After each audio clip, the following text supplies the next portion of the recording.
How's it going, Critter family? I hope you all are doing well. I'm still recovering from being sick, as you can tell from my nasally voice. Maybe you can't.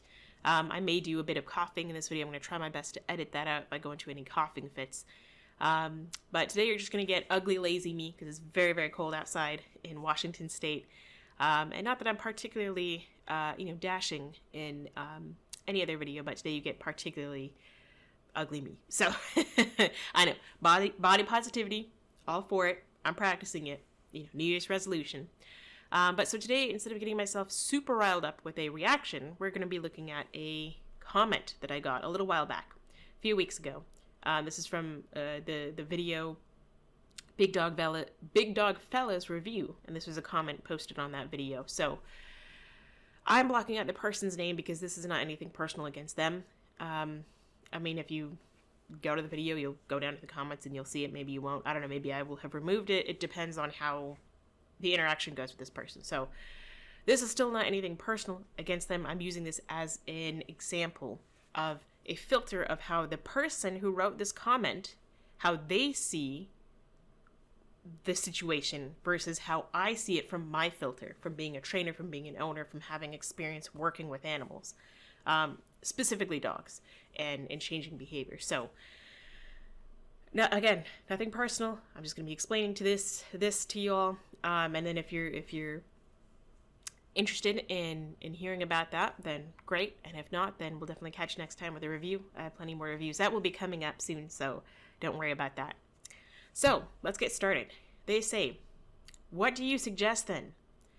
In just this one little section, in every video that I cover, I give suggestions. If you turn your listening ears on and you actually have an open mind and you're not just looking for a particular answer, listen to the whole video. There's a method to my madness. There's I do what I do for a reason, and there's always a purpose to whatever message I'm trying to get out. It might take me a while to get there. I might go down a bunch of little different side tangents, but if you listen to it and think about it in the mindset of, you don't just go to a YouTube video on dog training to get a singular answer. It is management, especially with behavior modification. You're not just teaching obedience. It is behavior modification. You're changing another creature's way of thinking. And you have to find out, and they don't speak the same language, they don't have the same culture, they're not the same species.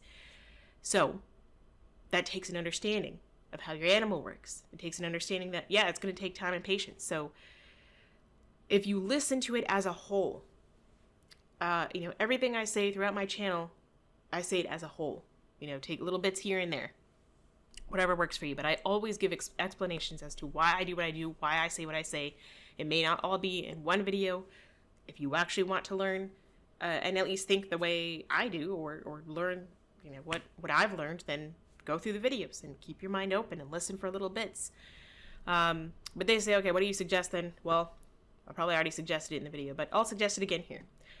They said, I've been to trainers, plural, so that's at least more than one, at least two. We don't know how many others. In their words, they have followed the advice and implemented the things advised to, and 3 years on, my dog is still a nightmare to walk. So that first little part there, they've been trying the same thing from, we don't know how many trainers they've been to. We don't know how long they stayed with the trainers. Okay, so this first part is in their filter. And then I'm going to give you my filter. Okay, their first part is that they've just been to trainers, and the trainers didn't help them, and 3 years later, their dog's still going crazy. So questions I ask myself from my filter is, okay, what type of trainers did you go to? What was their background? Were they educated? Were they just self-taught? Did they just follow YouTube videos? How long did you stay with each trainer? What tools did they use?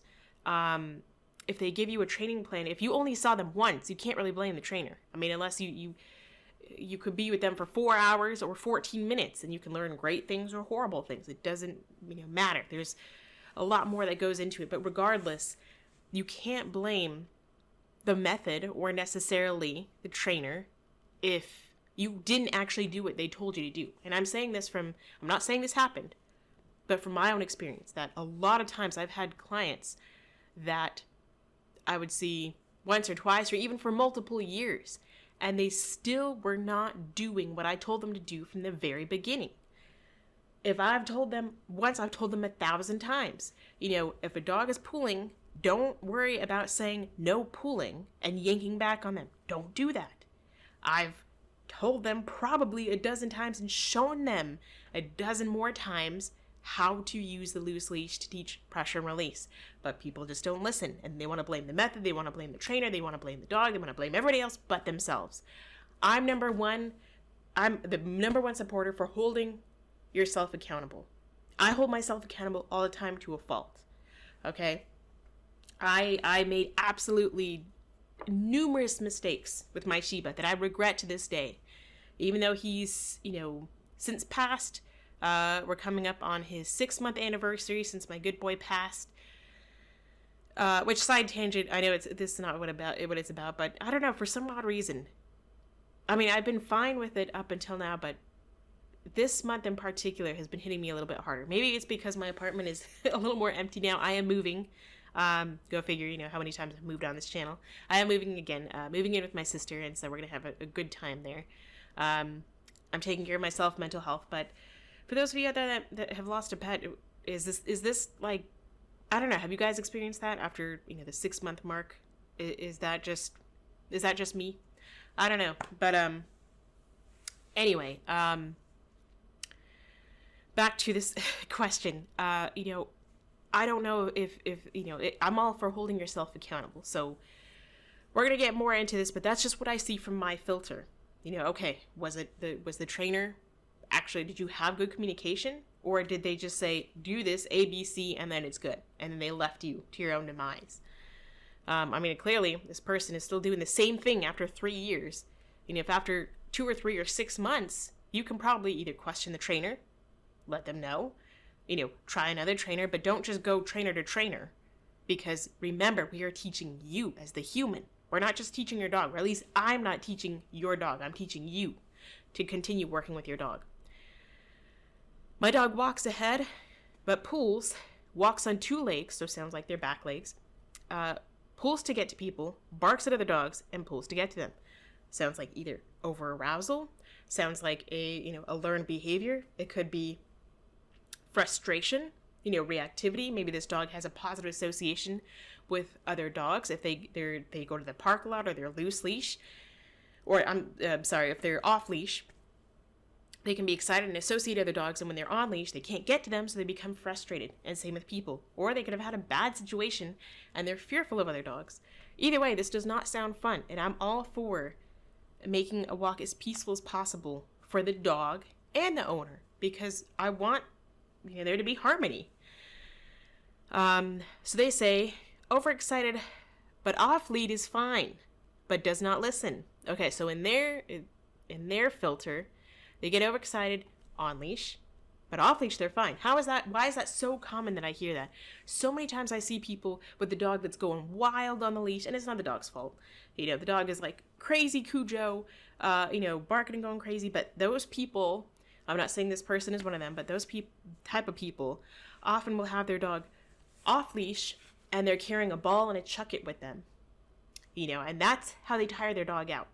Because they don't take the time it takes to teach their dog to walk on leash. They rely on tiring the dog out by throwing a ball 2,000 times, and then they put the leash on the dog, and they only walk the dog when they're exhausted.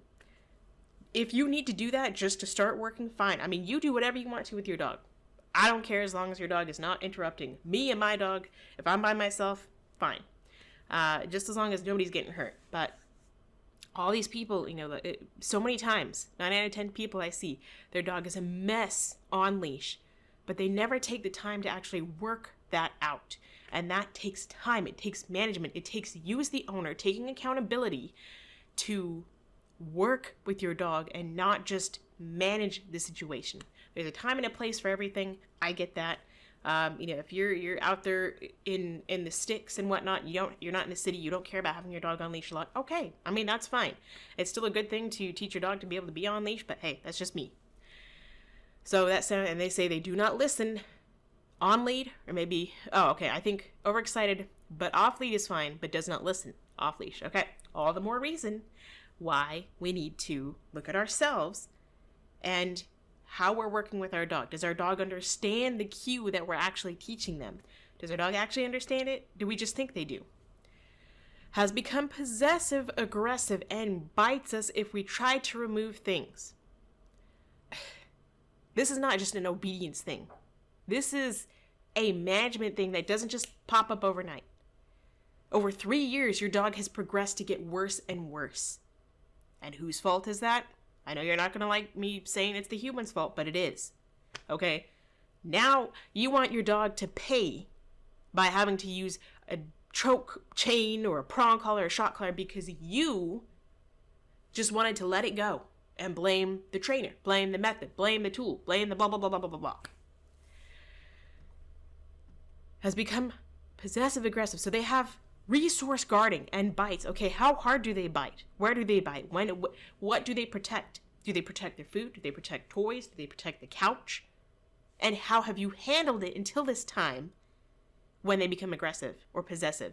Chances are the resource guarding progresses to a more aggressive state when people try to handle it with aggression. You don't fight aggression with aggression. You don't fight fire with fire because the dog will win.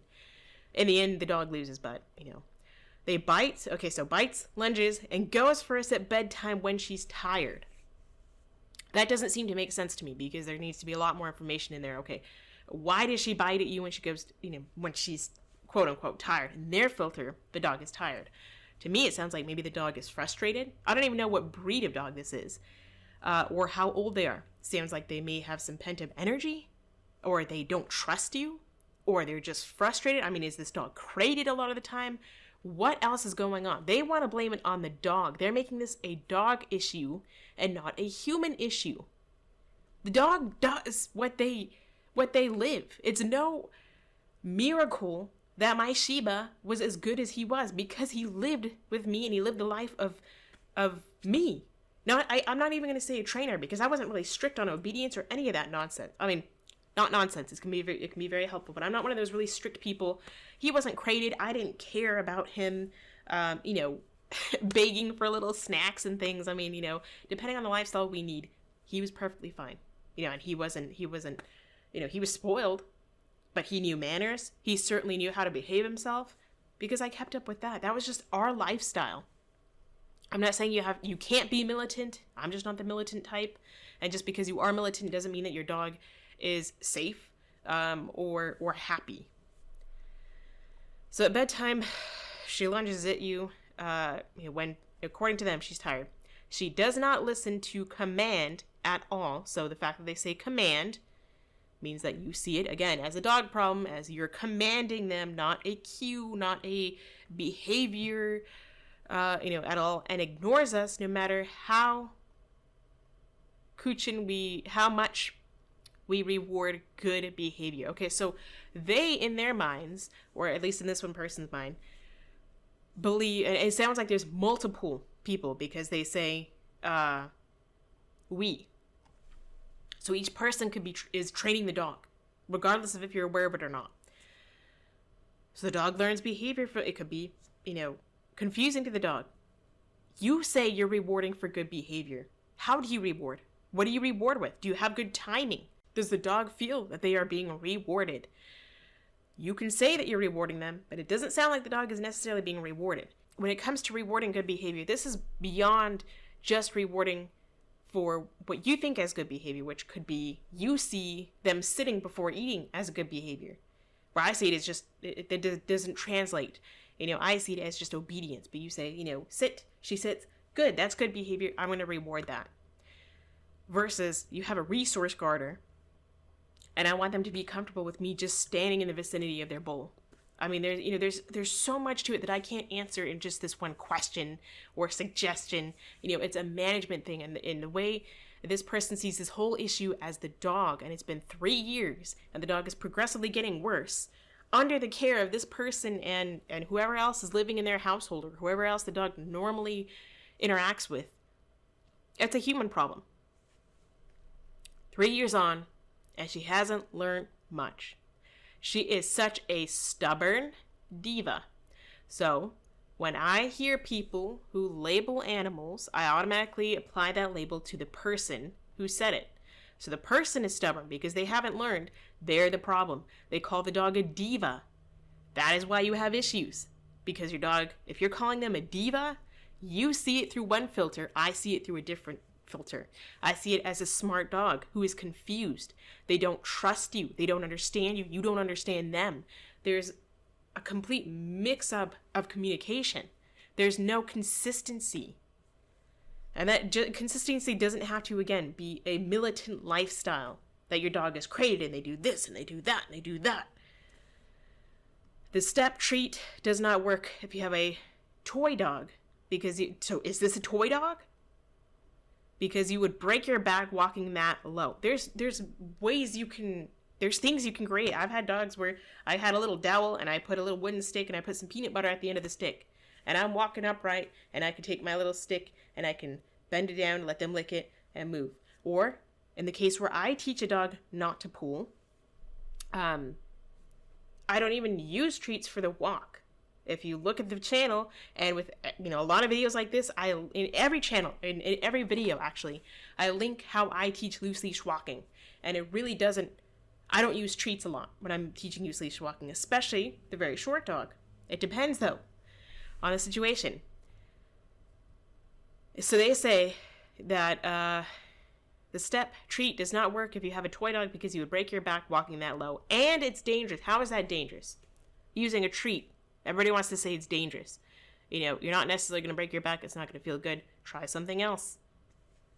We have used harness and the dog still pulls and pulls. They use collar and pulls and chokes. Well, it's not the harness. It's not necessarily the collar. I mean, yeah, you can teach a dog to... I taught Adonis to walk in anything. I mean, I could put this string, around his fluffy, fat little neck full of fur, and all it would take was this much. He wouldn't even feel it on his skin, and he would move into that pressure because we took time, because I was consistent. I didn't force him. I understood. I took time to communicate with him and teach him to be soft. He used to pull like a freight train, like this dog here that you see in this video. I mean, choke himself, be a crazy wild little man. And after really not much time, I mean, I took a year to teach him to walk in every tool imaginable, in harnesses, front clip, back clip, sled dog harness, a martingale, a flat collar, a head halter, everything. And then I only ever used the harness, to the point where he was so soft on lead that I could not use a retractable leash because that tension held him in place. I had to reel out my leash to give him loose lead so he knew, he didn't think he was stuck. Because otherwise, if I dropped the leash and it got stuck, I could take a twig and put it in the ground and put his leash on there. And once he felt that pressure, he would say, I'm just going to sit here and wait because I'm stuck. Because that's how I taught him. And I didn't expect him to learn it overnight. I didn't expect to learn it overnight. It took us day in and day out. And probably with him, in just the harness alone, maybe a good month. Maybe now. And that was when I was first learning. That was before I became, actually in the process of me becoming certified. But now I might be able to accomplish it quicker because I have better timing. I can set the dog up in an environment where I know that they're not going to be super distracted. So that's what I see out of this comment. And I feel like I can't help this person because unless they see and realize that the issue is them, is the human, look in the mirror, record yourself and pick out what you're doing wrong or what you could do better. If I say wrong or right, it's not about being wrong or right or bad or good. It's just simply about saying this is how you're doing something that is causing. It's simply about looking at, I'm doing this, which is causing this outcome. So if you don't want this outcome, you need to change what you're doing. And if someone says, hey, stop doing that, because of this, or, maybe you should try doing it this way, listen and try. Otherwise, then good luck. So that's, I don't answer these questions a lot. I mean, as you can see, I don't know how long this has been going, but that's how long it takes me to answer one little paragraph and how I see things.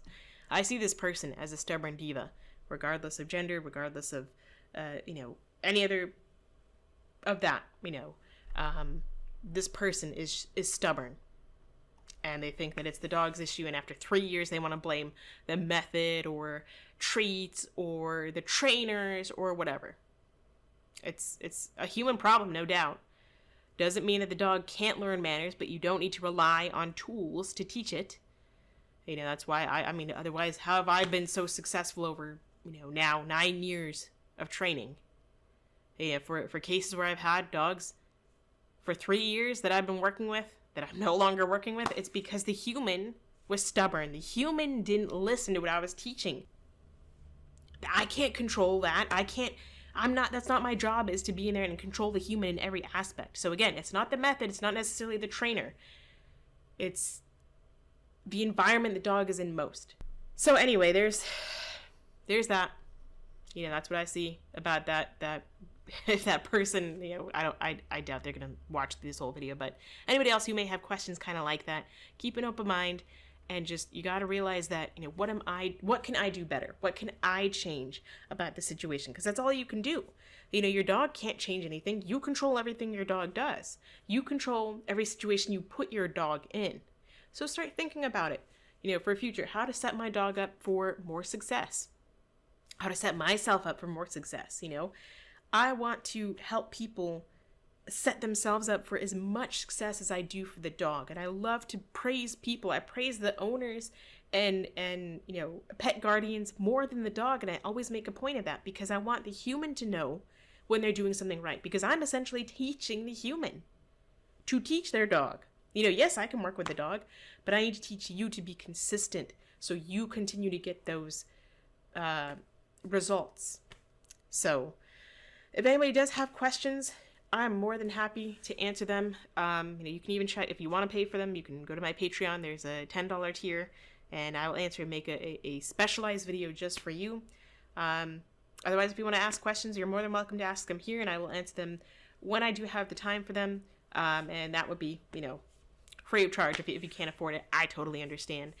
It's tough out there, believe me, I know. But anyway, so thanks for watching. This is nothing personal. I'm just being honest. I can't be honest with clients in person as much as I want to be, because it's tough, being in a business, but here, this is everybody's behind a screen. So anyway, thank you so much for watching and listening. I hope you all are doing well. Please stay safe and warm. If you're not doing well mentally, please, talk to someone. Check in with your family and family members. If you haven't heard from someone in a while, check in on your family members or friends, whether they're related by blood or not. Just check in on your favorite people. Make sure they're doing all right. Reach out if you need help. I know I've certainly learned to do that, and it is night and day. So love you all so much. Hope you all have a wonderful day. Be sure to give your little critters some kind of loving for me. Say howdy do. And until next time, practice peace, patience, and positivity.